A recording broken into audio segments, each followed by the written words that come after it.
Big fish like we pay. Big fish in the airport. Just a minute. Okay, can we have a few more chairs? Can we have a few more chairs so that we can get everybody seated? Can we have a few more chairs so that we can have?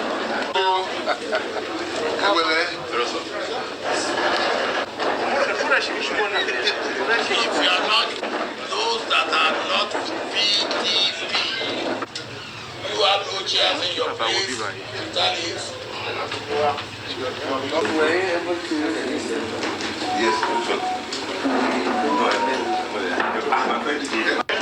Be generous with my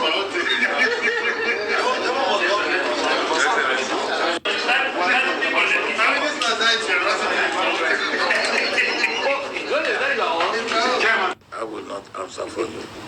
But if you ask me, I retired 14 years ago.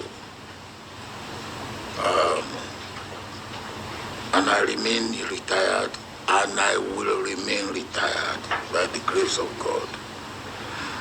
But if I retire from partisan politics, if politics is the welfare of people, I must not retire from the welfare and well-being of people.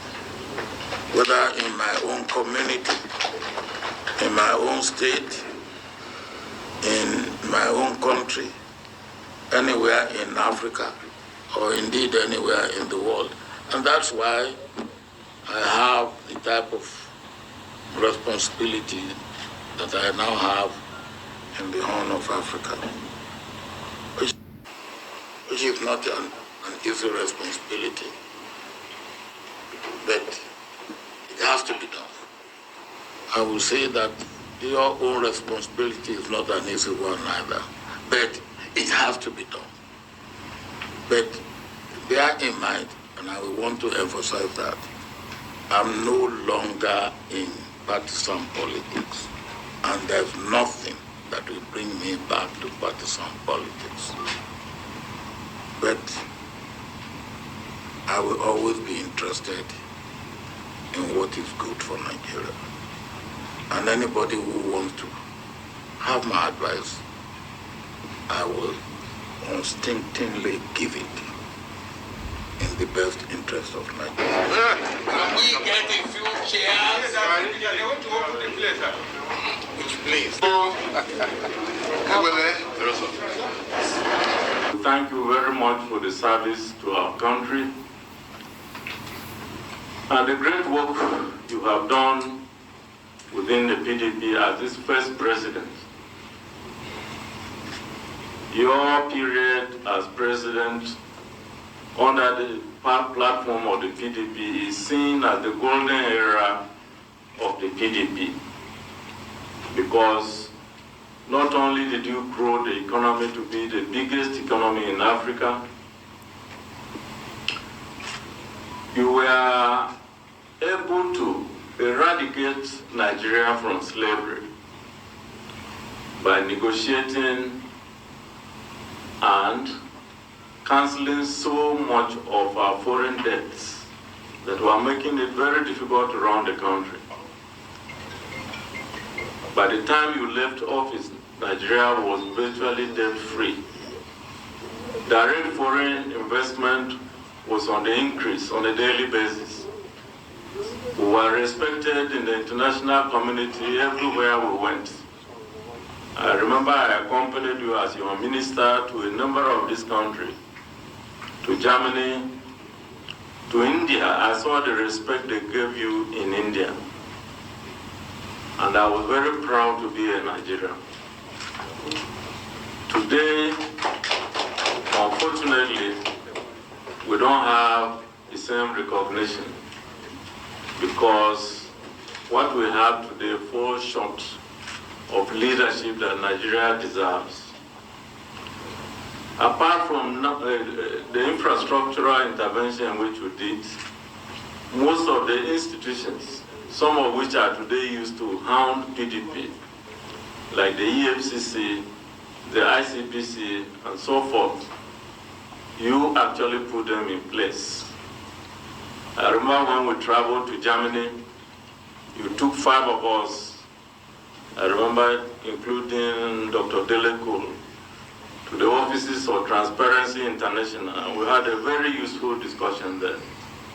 So you are very passionate about this country, and you did a lot.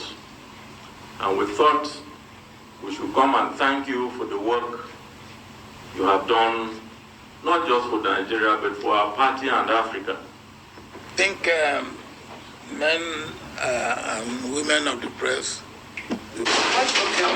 Journalists, please excuse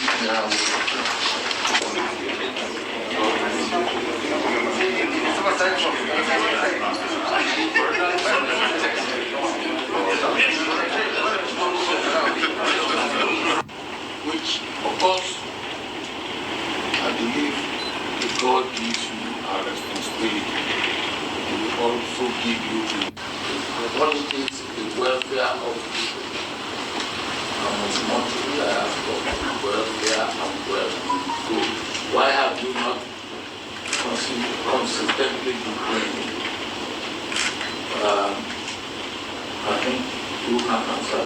And that's why I have that of responsibility that I have. It has to be done. But bear in mind, I want to emphasize that. Abaga Remy is late. These are the 2 that went to prison when we were fighting this battle. We want to assure you that the new leadership of the PDP, together with the rest of the PDP family, will do everything possible, door to door, word by word, local government by local government across the country, to restore the lost glory of Nigeria, which your era was a shining example. Because anytime we talk about the history of the PDP, there is no way we'll talk about PDP without mentioning between 1999 and 2007.